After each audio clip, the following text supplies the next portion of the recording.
ایت نمبر 90 اولئک الذین ھدی اللہ، یہی وہ لوگ ہیں جن کو اللہ نے ہدایت دی. فَبِہُدَاہُمْ، یہ کتنے الفاظ ہیں؟ 3 الفاظ. فا کا معنی کیا ہو جائے گا؟ تو، پس، بِہُدَاہُمْ، بلکہ یہ 4 الفاظ ہیں. فا الگ ہے، با الگ ہے، ہدا الگ ہے، اور ہم الگ ہے. پس ان کی ہدایت کی، پس ان کی ہدایت کی. اقتدا یقتدی سے آپ پیروی کریں، آپ اقتدا کریں. اور یہ جو آخر میں ہا ضمیر ہے اقتدی، یہ کدھر لوٹ رہی ہے؟ اس سے مراد کیا چیز ہے یہ آپ لوگ بتائیں گے. جی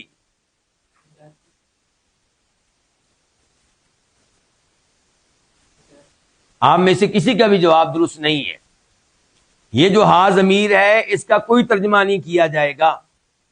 یہ ہا ہے وقف کے لیے، جس کو عربی میں کہتے ہیں ہا السکتی.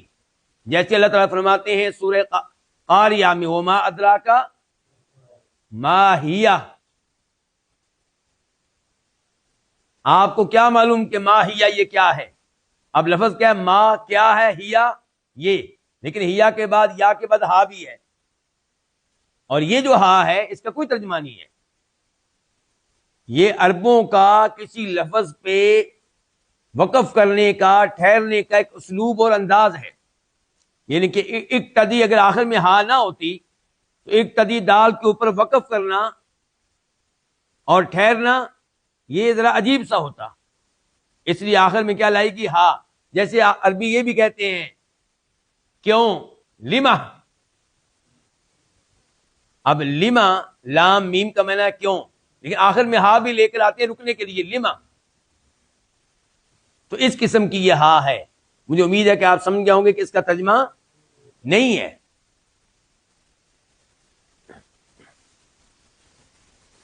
قل کہہ دیجئے، لا اسألو، لا نہیں، اسألو میں سوال کرتا، میں مانگتا، کم تم سے، علیہ اس پہ، اجرن کسی قسم کی اجرت.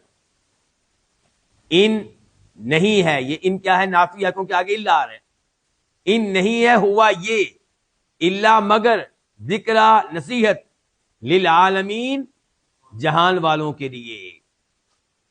اللہ تعالیٰ فرماتے ہیں ان انبیاء کرام علیہم السلام کا تذکرہ کرنے کے بعد کہ ان کو اللہ تعالیٰ نے ہدایت دی. اللہ تعالیٰ بار بار وعدے کر رہے ہیں ہدایت کا مالک میں ہوں، جس کو ہدایت ملی ہے اس کو میں نے دی ہے. اللہ تعالیٰ کہتے ہیں تو آپ ان کی ہدایت کی اقتدا کریں، پیروی کریں، یعنی کہ آپ ان کے نقش قدم پہ چلیں. گزشتہ انبیاء کرام علیہم السلام نے جیسے صبر کیا اسی طرح آپ صبر کریں. صبر کرنے کے معاملے میں آپ ان کے نقش قدم پہ چلیں. مصیبتیں آئیں، پریشانیاں آئیں، آزمائشیں آئیں تو ان پہ صبر کیسے کرنا ہے یہ آپ ان کے نقش قدم پہ چلیں. فاصبر کما صبر اولو العزم من الرسل، آپ صبر یوں کریں جیسے اولو العزم رسولوں نے صبر کیا. دوسرا اس کا مطلب یہ ہے کہ آپ ان کی ہدایت کی پیروی کریں، یعنی کہ آپ کا اور ان کا عقیدہ ایک ہے. آپ نے انہی کے عقیدے کو اختیار کرنا ہے، کیونکہ عقائد میں سب انبیاء کرام علیہم السلام ایک ہیں. اور تیسرے نمبر پہ آپ آ جائیں احکام کی طرف، فقہی احکام و مسائل کی طرف. تو فقہی احکام و مسائل میں بھی آپ ان کے نقش قدم پہ چلیں، الا یہ کہ آپ کی شریعت میں کوئی حکم ان کے حکم سے مختلف دیا گیا ہو تو وہاں پہ آپ ان کی شریعت کے کسی مسئلے کو نہیں اپنائیں گے، اس پہ نہیں چلیں گے. دیگر امور میں آپ ان کے احکام و مسائل کو اختیار کریں، لیکن اس کے لیے ان کی تورات پڑھنے کی ضرورت نہیں ہے، اس کے لیے ان کی انجیل پڑھنے کی ضرورت نہیں ہے. ان کی شریعت کے وہ احکام و مسائل جو قرآن کریم میں آ گئے آپ ان کو اختیار کریں.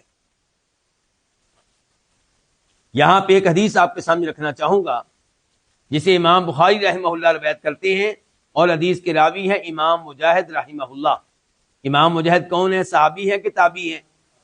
تابعی ہیں۔ عبداللہ ابن عباس رضی اللہ عنہما کے ایک نمایاں اور بڑے اور عظیم شاگرد ہیں۔ یہ کہتے ہیں کہ عبداللہ ابن عباس رضی اللہ عنہما سے سوال کیا گیا کہ کیا سورہ صاد میں بھی سجدہ تلاوت ہے؟ کیا سورہ صاد میں بھی سجدہ تلاوت کیا جائے گا؟ کون سی آیات پہ؟ وَظَنَّ دَاوُودُ أَنَّمَا فَتَنَّاهُ فَاسْتَغْفَرَ رَبَّهُ وَخَرَّ رَاكِعًا وَأَنَابَ۔ تو یہ سوال کس سے کیا جا رہا ہے؟ عبداللہ ابن عباس رضی اللہ عنہما سے۔ تو انہوں نے ان آیات کی تلاوت کی، یہاں سے آغاز کیا جہاں سے آج ہمارے درس کا آغاز ہوا تھا کہ وَوَهَبْنَا لَهُ إِسْحَاقَ وَيَعْقُوبَ،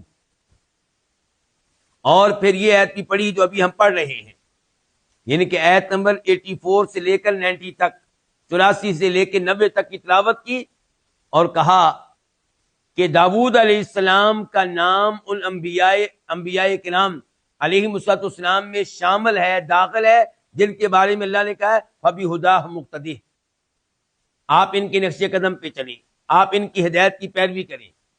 اور داؤد علیہ السلام کے بارے میں سورہ صاد میں اللہ تعالیٰ بتا رہے ہیں کہ انہوں نے سجدہ کیا، تو اس لیے تمہارے نبی نے سجدہ کیا اور ہمیں سجدہ کرنا چاہیے علیہ الصلاۃ والسلام۔ قل کہہ دیجئے اے نبی علیہ السلام، آپ ان مشرکین عرب سے کہہ دیجئے، اپنی اس امت سے کہہ دیجئے جن کی طرف آپ کو بھیجا گیا ہے کہ میں تم سے کوئی سوال نہیں کرتا علیہ اس قرآن سنانے پہ، اس قرآن کی تلاوت پہنچانے پہ، اس قرآن کی تعلیم دینے پہ کسی قسم کی اجرت کا سوال نہیں کرتا۔ میں تمہیں فری میں اللہ کا کلام پہنچا رہا ہوں، سنا رہا ہوں، سمجھا رہا ہوں۔ ان ہوا الا ذکر للعالمین، اور یہ قرآن جہان والوں کے لیے صرف اور صرف ایک نصیحت ہے، تو اس سے فائدہ اٹھانا چاہیے۔ اللہ کا کلام، اللہ کی طرف سے آئی ہوئی نصیحت، اسی میں نجات ہے، اسی میں سعادت ہے، اسی میں کامیابی ہے۔